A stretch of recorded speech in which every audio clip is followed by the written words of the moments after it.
नमोस्तु महाराज जी, नमोस्तु महाराज जी। प्रश्न से सुबह सम्यक दर्शन की चर्चा चल रही है, तो सम्यक दर्शन जो होता है त्रियंचों में भी होता है, मनुष्य गति में भी होता है, तो क्या पंचेंद्रीय में ही होता है या फिर एक इंद्रिय से लेकर पंचेंद्रिय तक सभी जीवों में होता है?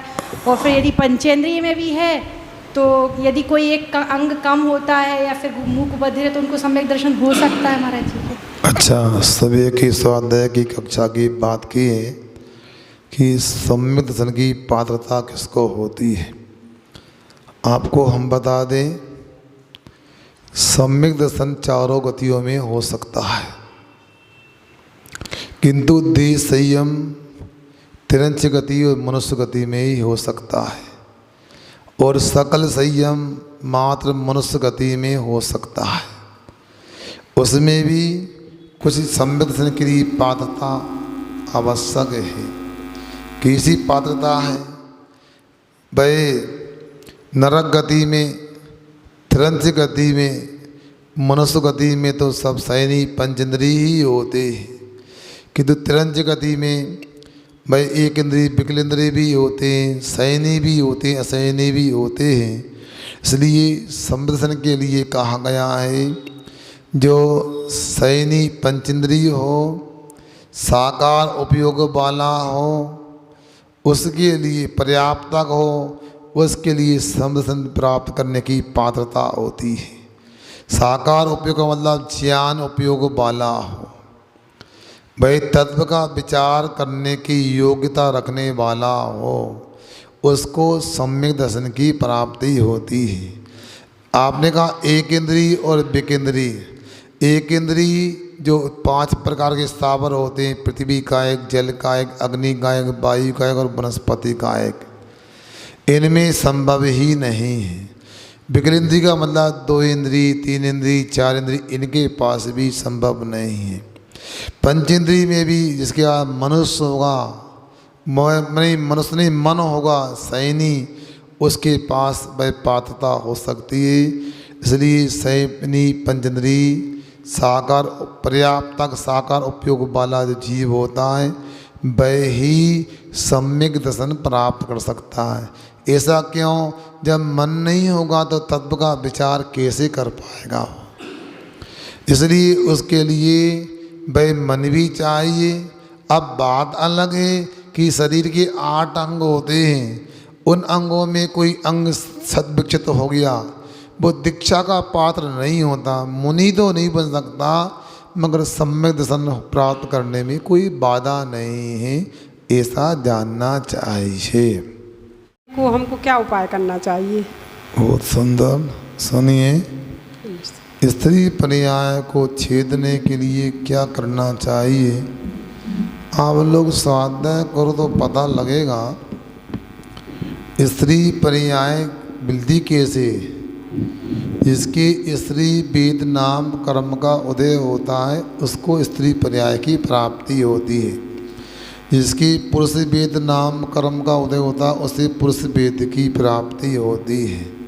जिसके नपुंसक वेद का उदय उसे नपुंसक पर्याय की प्राप्ति होती है। अंतरंग कारण तो हमारा कर्म का उदीर्णा ही होती है।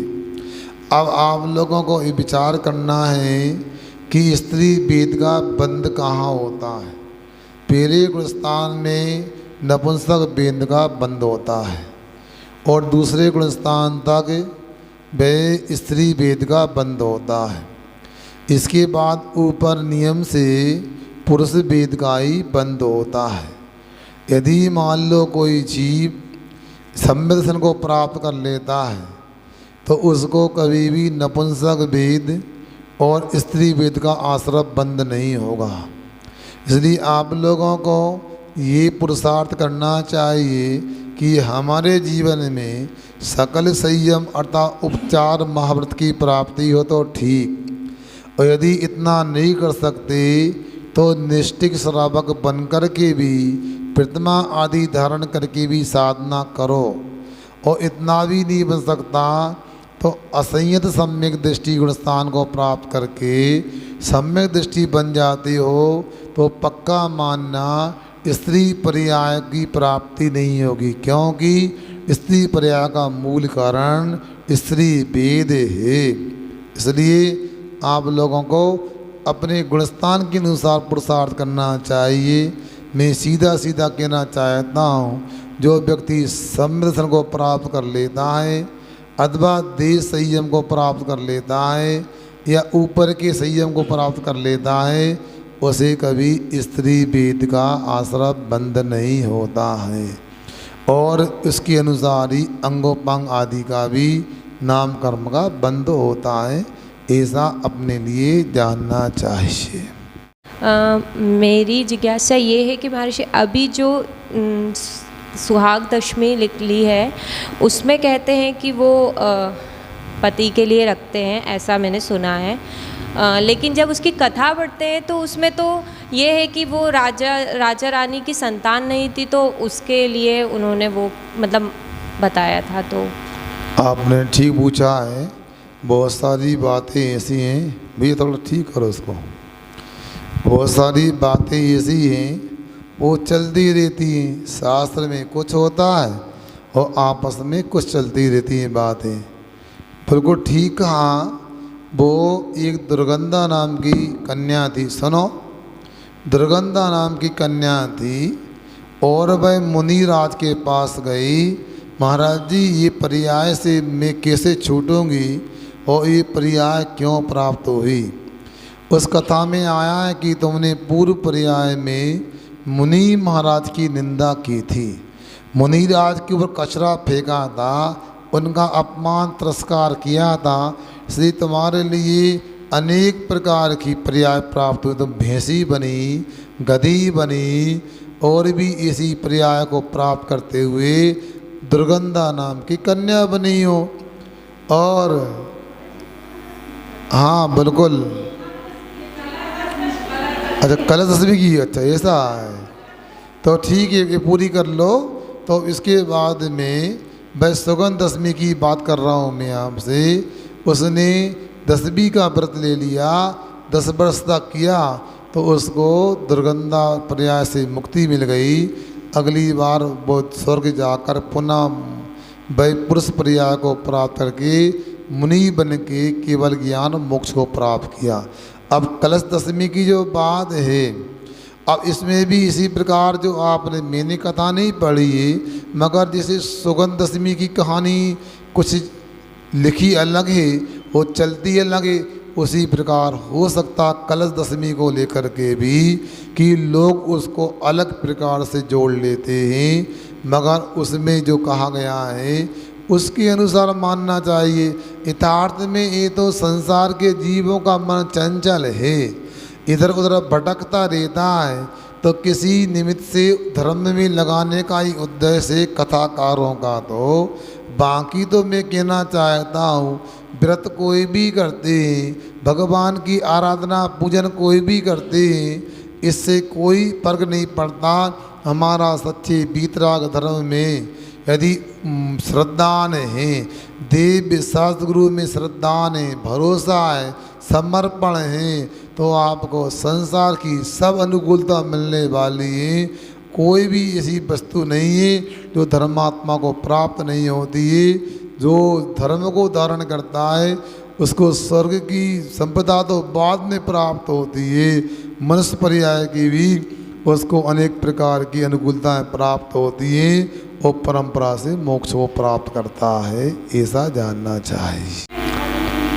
अब क्या होता है सुनो, तो क्रमशः स्वाध्याय करो। मैं आपसे बार बार बोल रहा हूँ कि आप लोग क्रमशः स्वाध्याय नहीं करोगे तो सब बातें चलती रहेंगी। 100 रोगों की एक दवा है, जिनवाणी का स्वाध्याय करो। जितने पंथवाद बन गए, जितने संप्रदाय इस स्वाध्याय के अभाव में बने, ईमानदारी से रत्न कर्णक शराबकाचार का स्वाध्याय यदि ग्रस्त लोग करते हैं और मूलाचार का स्वाध्याय मुनि लोग करते हैं तो कहीं पर भी कोई विसंगति नहीं हो सकती है। इसलिए आप लोग स्वाध्याय करें तो सब बातें स्पष्ट हो जाएंगी। आगे जी महाराज, श्री हमें जिज्ञासा है, जैसे तत्वाशुद्ध का जो शुद्ध वांचन करो उसमें एक उपवास का फल मिलता है, तो जैसे हमारा उपवास नहीं है और हम वो वांछन करते हैं तो उसका फल मिलता है या नहीं? हाँ देखो, उसको भी आप थोड़ा सा अलग प्रकार समझ लेते हैं। ऐसा नहीं समझना कि एक बार पाठ करने में एक उपवास का फल मिलता है, तो हम दिन में 4 बार पाठ कर लें तो आज हमारे 4 उपवास हो गए, 16 की पाठना कल होने हमारी। ऐसा नहीं समझना। इसका अर्थ ये कि एक उपवास करने में जिससे पाप कर्मों की निजरा होती है, उतनी ही निजरा तदबार शुद्ध जी ग्रंथ का एक बार पाठ करने में होती है। इसलिए उपवास का वहाँ कथन किया गया है। उपवास का फल नहीं मिलता, उपवास के समान फल मिलता है। क्या समझे? उपवास का फल नहीं, उपवास का के समान फल मिलता है। ऐसे तो फिर महाराज जी भी पाठ करते हैं तो फिर उपवास करने लगे। ऐसे उपवास नहीं, हम लोगों के भी 4 शुद्धि आदि उपवास करते हैं तो विधिवत उपवास किया जाता है, ऐसा आप समझें। हाँ। मेरा प्रश्न यह है कि मैं सामाजिक परिवेश में देखता हूँ कि जितने भी व्रत आते हैं, चाहे वो रवि व्रत हो या सुगंध दशमी का, उसको अपन त्यौहार मान लें, या सनातन धर्म में जितने भी आते हैं, करवा चौथ होता है, ये सब व्रत जो होते हैं महिलाएं ही रखती हैं और अपने पति के लिए रखती हैं। फिर बाद में डराती हैं कि मैं तोड़ूं क्या, व्रत तोड़ूं क्या, यानी पति की उम्र के लिए रखती हैं, फिर डराती हैं। अब ऐसा पुरुष के लिए कोई व्रत क्यों नहीं रहता कि वो पत्नियों के लिए रखा जाए? क्योंकि सनातन धर्म में और जैन धर्म हम समझते हैं लगभग सभी एक ही धर्म है, कुछ ना कुछ उसके लिए रखा है, उसका कुछ उद्देश्य होता है। तो हमें चाहते हैं कि पतियों के लिए भी ऐसा कोई व्रत है क्या? देखो वकील साहब, आपने जो प्रश्न कर दिया यहाँ पर, आपसे मैं कहना चाहता हूँ, ये सब आपके मन को लगाने की बातें हैं। हमारे यहाँ वीतराग जैन धर्म में ऐसी कोई बात नहीं है।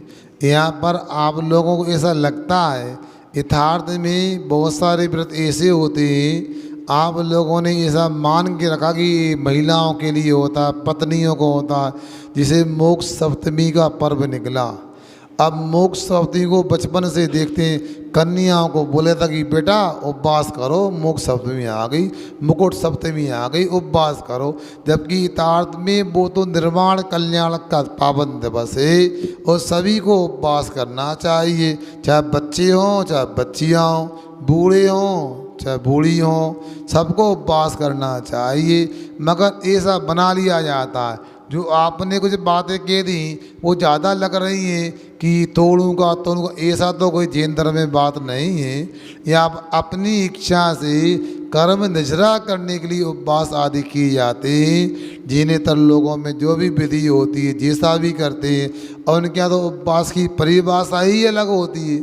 हमारे यहाँ 4 प्रकार के आहार का त्याग अकेला नहीं, इसके अलावा भी कुछ करने को कहा। जब उपवास करते हैं तो 5 पापों का पूरी तरह त्याग करना है 24 घंटे के लिए। इतना ही नहीं, उस समय में अलंकार भी नहीं करना, श्रृंगार भी नहीं करना। उपवास की परिभाषा यदि महिलाओं से जोड़ोगे, ये तो पता लगा कि पूरा पैकेट खाली कर देती मेहंदी का, पूरा लगा लेती आज हमारा उपवास है। और जितने भी नए चटकीले भड़कीले कपड़े पूरे पहन लेती है। ये हमारे यहाँ उपवास नहीं का, हमारे तो समध्व स्वामी कहते हैं, पंचानम पापाना बलं क्रियारम गंधपोस्वाणम स्नानंजन्यस्यानाम उपवासे प्रत्युं कुर्यात्। इसको समझो, उपवास क्या किया जाता है?